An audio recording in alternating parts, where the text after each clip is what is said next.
Hello दोस्तों, स्वागत है आपका अपने यूट्यूब चैनल पर। आज की वीडियो में हम बताने वाले आपको कक्षा 9वीं वार्षिक परीक्षा 2023 विषय हिंदी, आपका पूरा रियल पेपर। जी हाँ दोस्तों, वीडियो शुरू करने से पहले यहाँ पर देख लीजिए पूरे पेपर की मैं फोटो खींच कर ले आया हूँ। यहाँ पर देखिए ये जो पूरे पेपर की पीडीएफ मेरे पास आ चुकी है और आज की वीडियो में जो हम आपको पूरा पेपर सभी प्रश्नों के उत्तर सहित आपको बताने वाले हैं। ठीक है, पूरा पेपर मेरे पास आ चुका है, ये देख लीजिए। ये आपका प्रश्न क्रमांक 1 है। ठीक है, प्रश्न क्रमांक 1 है ये। ठीक है, पूरा पेपर मेरे पास आ चुका है और आज की वीडियो में हम आपको पूरा पेपर सभी प्रश्नों के उत्तर सहित बताने वाले हैं। तो वीडियो को लास्ट तक देखें, वीडियो को लाइक कर दें, चैनल को सब्सक्राइब कर लें। ठीक है, तो यहाँ पर देख लीजिए सबसे पहले आपको सामान्य जो निर्देश दिए गए हैं। ठीक है, यहाँ पर आपको टोटल पेजेस जो हैं, सभी पेजों की संख्या जो है 23 दी गई है। ठीक है, समय आपको 3 घंटे का मिलेगा। ठीक है, और प्रिंटेड पेज कितनी है, 8 पेज हैं और आपका 75 नंबर का पेपर है। बिल्कुल 100% रियल पेपर है। आज की वीडियो में हम आपको प्रोवाइड करवाएंगे पूरा पेपर सभी प्रश्नों के उत्तर से। तो वीडियो को लास्ट तक देखें, वीडियो को लाइक कर दें। ठीक है, वीडियो को लाइक कर दें, पूरे पेपर की मैं फोटो खींच कर ले आया हूँ। ठीक है, और आज की वीडियो में हम आपको पूरा पेपर बताएंगे। ठीक है, लाइक कर दें वीडियो को, चैनल को कर ले सब्सक्राइब। हम आपके लिए बिल्कुल 100% रियल पेपर लेकर आए हैं। अगर आपको जो है कक्षा 9वीं पूरे पेपर आपको चाहिए वार्षिक परीक्षा के, उस पूरे बिल्कुल 100% का रियल पेपर, तो चैनल को जो है सब्सक्राइब कर लें। ठीक है, सब्सक्राइब कर ले चैनल को, वीडियो को कर दें लाइक। ठीक है, तो चलिए बिना देरी करें हम वीडियो को शुरू करते हैं। ठीक है, और देखते हैं आपका पूरा पेपर। ठीक है, तो सबसे पहले हम प्रश्न क्रमांक 1 देख लेते हैं। ठीक है, प्रश्न क्रमांक 1 क्या है। ठीक है, प्रश्न क्रमांक 1 देखिए, ये दिया है, निम्नलिखित प्रश्नों में से सही विकल्प का चयन कीजिए। ठीक है, 6 नंबर का ये प्रश्न है। ठीक है, 6 आपको विकल्प दिए हैं। पहला है हिंदी साहित्य का स्वर्ण युग है, तो हिंदी साहित्य का स्वर्ण युग कौन सा है, तो आपको नंबर आ का उत्तर लगा देना है, भक्ति काल। ठीक है, फिर कबीरदास की रचना है, तो कबीरदास की रचना कौन सी है, तो आपको क्या लगा देना है, आपको कबीरदास की रचना में लगा देना है बीजक। ठीक है, फिर इसके बाद जो काव्य के भेद माने गए हैं, तो काव्य के कितने भेद माने गए हैं, तो इसका उत्तर आ जाएगा 2। ठीक है, काव्य के 2 भेद माने गए हैं। कौन कौन से, दृश्य काव्य और श्रव्य काव्य। ठीक है, कांजी होस का चौकीदार लालटेन लेकर आता था, तो क्यों आता था। ठीक है, कांजी होस का जो चौकीदार था वो लालटेन लेकर कांजी होस के अंदर आता था, क्यों आता था। ठीक है, तो देखिए मारने या खाना देने या हाजिरी लेने या पानी देने, तो हाजिरी लेने के लिए वो लालटेन लेकर आता था। ठीक है, फिर दो वर्णों के मेल से होने वाले परिवर्तन को कहते हैं, तो यहाँ पर देखिए दो वर्णों के लिखा है, तो आपको संधि लगा देना है। ठीक है, दो वर्णों के मेल से होने वाले परिवर्तन को जो है संधि कहते हैं। और अगर यहाँ पर दो शब्द होते तो यहाँ पर उत्तर हो जाता समास। ठीक है, दो शब्दों के मेल से होने वाले परिवर्तन को समास कहते हैं, लेकिन दो वर्णों के मेल से होने वाले परिवर्तन को संधि कहते हैं। फिर इसके बाद जो है छठवां नंबर का है। ठीक है, छठवें नंबर का है, छठवें नंबर का क्या है, इस जल प्रलय में पाठ की विधा है। ठीक है, इस जल प्रलय में पाठ की विधा है, जो ये आपका पाठ है इस जल प्रलय में, इसकी विधा क्या है, तो आपको क्या लगा देना है, रिपोर्ताज। ठीक है, रिपोर्ताज इसका उत्तर हो जाएगा। ठीक है, इसके बाद हम जो है प्रश्न दूसरा देख लेते हैं, प्रश्न क्रमांक 2। ठीक है, प्रश्न क्रमांक 2 है, देखिए निम्नलिखित रिक्त स्थान में सही शब्द का चयन कीजिए। ठीक है, सबसे पहला है खुलेगी सौंकल बंद खालिस्तान की, तो आपको क्या लगा देना है, खिड़की, उत्तर लगा देना है। ठीक है, खालिस्तान में क्या भर देना है, खिड़की। ठीक है, फिर नंबर दूसरा है रस को काव्य की खालिस्तान बताया गया है, तो क्या लगा देना है आपको सही उत्तर, तो आत्मा लगा देना है आपको। ठीक है, रस को काव्य की आत्मा कहा जाता है। ठीक है, फिर इसके बाद तीसरा है मात्रिक छंद में खालिस्तान की गणना की जाती है, तो देखिए इसमें ये मात्रिक, तो क्या इसका उत्तर हो जाएगा, मात्राओं की गणना होती है, मात्रिक छंद में जो है मात्राओं की गणना होती है। ठीक है, फिर उपभोक्तावादी संस्कृति से समाज में वर्गों के मध्य खालिस्तान बढ़ रही है, तो क्या बढ़ रही है, तो देखिए उपभोक्तावादी संस्कृति से समाज के मध्य जो है दूरी बढ़ रही है। ठीक है, दूरी आपको लगा देना है। ठीक है, उत्तर लगा देना है दूरी।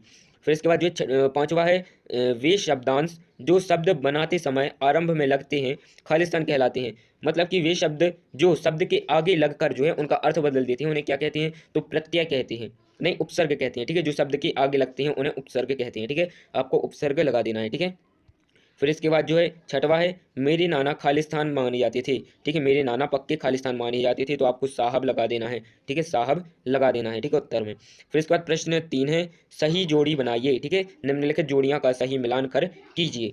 ठीक है, तो यहाँ पर स्तंभ आ और स्तंभ बा दिए हैं। सबसे पहला है माखन लाल चतुर्वेदी। ठीक है, सबसे पहला क्या है, माखन लाल चतुर्वेदी, तो इसका तो माखनलाल चतुर्वेदी की आपको मिला देना है राहुल सांकृत्यायन। ठीक है, फिर इसके बाद जो है रस के अंग, तो रस के 4 अंग होते हैं। ठीक है, 4 में आपको लगा देना है। लिहाजा की ओर, तो आपको इसका आंसर लगा देना है क्या, थर्ड नंबर का हो जाएगा, तो इसका उत्तर आपको लगा देना है लिहाजा की ओर में देखिए एक भारतीय आत्मा। ठीक है, एकांकी, तो एकांकी में एक अंक होता है, तो एक अंक से आपको मिला देना है। रचना के आधार पर वाक्य, तो आपको 3 में लगा देना है। रचना के आधार पर जो है वाक्य 3 प्रकार के होते हैं। घर का नौकर, तो इसका आपको मिला देना है किससे, घर का नौकर आपको मिला देना है रतन से। ठीक है, छठवीं का हो जाएगा क्या, रतन। ठीक है, तो ये हो जाएंगी सही जोड़ियाँ। फिर इसके बाद प्रश्न 4 देख लेते हैं, प्रश्न क्रमांक 4। ठीक है, तो प्रश्न क्रमांक 4 क्या है, निम्नलिखित प्रश्नों के उत्तर एक वाक्य में दीजिए। ठीक है, एक वाक्य में आपको इन सभी प्रश्नों के उत्तर देने हैं। ठीक है, तो देख लेते हैं। निम्नलिखित प्रश्नों के उत्तर एक वाक्य में दीजिए। 6 नंबर का प्रश्न है, प्रश्न क्रमांक 4 है। कवि पंत ने गाँव को हरता जनमन क्यों कहा है? ठीक है, तो इसका उत्तर जो है हम आपको जल्दी जल्दी बता देंगे। ठीक है, प्रश्न क्रमांक 4 के अभी आप जो है सभी प्रश्नों को देख लीजिए। जहाँ काव्य का आधार शब्द होता है वहाँ कौन सा अलंकार होता है? ठीक है, फिर इसके बाद तीसरा है साहित्यिक पुरखे किसे कहा गया है? फिर चौथा है जहाँ प्रथम पद प्रधान एवं अव्यय हो वहाँ कौन सा समास होता है? तो वहाँ पर अव्ययी भाव समास होता है। ठीक है, वहाँ पर कौन सा समास होता है? अव्ययी भाव समास। लोक में प्रचलित उक्ति क्या कहलाती है? तो लोक में प्रचलित उक्ति को लोकोक्ति कहते हैं। तो इसका आंसर आपको लोकोक्ति लगा देना है। लेखिका मृदुला गर्ग की परदादी ने मंदिर में जाकर क्या मन्नत मांगी थी? ठीक है, तो इसका उत्तर आपको देख लेना है। फिर प्रश्न क्रमांक 5 है, निम्नलिखित कथनों में से सत्य अथवा असत्य कथन छांटकर लिखिए। ठीक है, तो सत्य असत्य आपको लिखनी है। प्रेम वाटिका के रचनाकार कवि रसखान है। ठीक है, फिर दूसरा है खंड काव्य की कथा वस्तु विस्तृत होती है।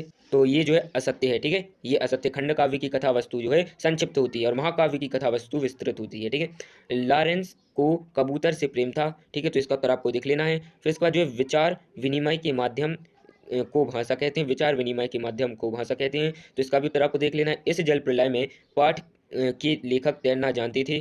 ठीक है, और फिर है छठवा है राम स्वरूप की पत्नी का नाम प्रेमा था। ठीक है, तो ये हो जाएंगे आपके सत्य सत्य। तो इन सभी के उत्तर को आपको देख लेना है। ठीक है, फिर प्रश्न 6 है पद्य साहित्य के इतिहास को कितने भागों में विभाजित किया गया है? नाम लिखिए। तो पद्य साहित्य के इतिहास को 4 भागों में विभाजित किया गया है। कितने भागों में विभाजित किया गया है? 4 भागों में। ठीक है, पहला है क्या? आदिकाल, दूसरा है वीरगाथा काल, तीसरा है रीतिकाल और चौथा है आधुनिक काल। ठीक है, फिर है छायावाद की कोई 2 विशेषताएं। तो छायावाद की 2 विशेषताएं क्या हो जाएंगी? नंबर 1 में हो जाएगी क्या? श्रृंगार रस की प्रधानता थी और नंबर दूसरा क्या हो जाएगा कि लक्षण ग्रंथों का निर्माण हुआ। ठीक है, फिर इसके बाद जो है 7वां प्रश्न है रसखान अथवा सुमित्रा नंदन पंत के भाव सौंदर्य की 2 विशेषताएं लिखिए। ठीक है, तो आपको जो है हम इन सभी के उत्तर जो है जल्दी जल्दी प्रोवाइड करवा देंगे। फिर 8वां प्रश्न है कवित्री ललद का घर जाने की चाह से क्या तात्पर्य है? ठीक है, 2-2 नंबर की आपकी प्रश्न है। फिर इसके बाद जो है 8वें का अथवा क्या है कि कवि माखनलाल चतुर्वेदी को कोयल से ईर्ष्या क्यों हो रही थी? ठीक है, क्यों हो रही है? ठीक है, इसका उत्तर भी हम आपको जल्दी जल्दी प्रोवाइड करवा देंगे। हम आगे के प्रश्नों को देख लेते हैं। फिर इसके बाद जो प्रश्न क्रमांक 9 है, प्रश्न क्रमांक 9 है मनुष्य ईश्वर को कहाँ कहाँ ढूंढता फिरता है? तो इसका उत्तर जो है हम आपको इसी वीडियो में जो सही प्रश्नों के उत्तर बता देंगे। प्रश्न 9 से देखिए, मनुष्य ईश्वर को देवालय, मस्जिद, काबा, कैलाश योग, वैराग्य एवं विभिन्न प्रकार की धार्मिक पद्धतियों में ढूंढता फिरता है। ठीक है, तो ये हो जाएगा प्रश्न 9 का उत्तर। ठीक है, प्रश्न 9 का अथवा है वो भी हम देख लेते हैं। तो प्रश्न 9 का अथवा जो है आप नहीं कीजिए, 9वां बस याद कर लीजिए, अथवा नहीं करना है। ठीक है, बिल्कुल ये रियल पेपर है। फिर इसके बाद 10वां प्रश्न है ज्ञानी की आंधी का भक्त के जीवन पर क्या प्रभाव पड़ता है? ठीक है, तो इसका उत्तर आप देख लीजिए। ज्ञानी की आंधी से आने से भक्त का जीवन बदल गया। उसके मन से मोह माया सांसारिक आकर्षक आदि समाप्त हो गए। मन शुद्ध था तथा निर्मल होकर ईश्वर में के ध्यान में रम गया। ईश्वर प्रेम की वर्षा से भक्त का तन मन भीग गया। ठीक है, तो इसके बाद जो हम 11वां प्रश्न देख लेते हैं। तो देखिए प्रश्न क्रमांक 11 है ब्रजभूमि के प्रति कवि रसखान का प्रेम किन किन रूपों में अभिव्यक्त हुआ? ठीक है, तो देख लीजिए, आप जो वीडियो को पॉज करके जो स्क्रीनशॉट भी ले सकते हैं। ठीक है, ये जो है आगे का प्रश्न, आगे का उत्तर है। ठीक है, फिर इसके बाद जो हम आगे के प्रश्न देख लेते हैं। तो ये देख लीजिए प्रश्न क्रमांक 12 है कवि का ब्रज के वन बाग और तालाब निहारने के पीछे क्या कारण था? ठीक है, तो ये देख लीजिए उत्तर जो है रसखान श्री कृष्ण के अनन्य भक्त हैं, भी उन सभी चीज़ों का को प्रेम करते हैं जिनसे श्री कृष्ण का संबंध रहा है। ब्रज के वन बाग और तालाबों से श्री कृष्ण का संबंध है, इसलिए कवि उनको निहारने के लिए लालायत हैं। ठीक है, फिर इसके बाद जो है आगे के प्रश्न देख लेते हैं। तो देख लीजिए अगला प्रश्न कोयल की कूक सुनकर कवि की क्या प्रतिक्रिया थी? ठीक है, तो देख लीजिए इसका उत्तर कोयल की कूक सुनकर कवि जानना चाहते थे कि क्या कोयल का कुछ लुट गया है या पागल हो गई हो अथवा उसने किसी दावानल की भयंकर आग की लपटों को देखा है। कोयल से इसके बारे में ही वे पूछना चाहते हैं। ठीक है, तो अभी हम इन सभी प्रश्नों के बाद के जो प्रश्न हैं उनको हम अगली वीडियो में बता देंगे। ठीक है, जब तक आप इन सभी प्रश्नों को अच्छे से पढ़ लीजिए। ठीक है, याद कर लीजिए बिल्कुल, ये आपका 9वीं हिंदी का 3 अप्रैल कल का पेपर है। ठीक है, 100% रियल। ठीक है, तो अच्छे से आपको सही प्रश्नों को पढ़ लेना है, याद कर लेना है और इनके आगे के वीडियो को हम आपको जल्दी जल्दी प्रोवाइड करवा देंगे और सभी प्रश्नों के उत्तर भी बता देंगे। ठीक है, सही प्रश्नों के उत्तर बता देंगे, तो आप चैनल को सब्सक्राइब कर ले। ठीक है, चैनल को जो है सब्सक्राइब कर ले। ठीक है, और बेल नोटिफिकेशन कॉल पर क्लिक कर ले। ठीक है, चलते हैं। जय हिंद, जय भारत।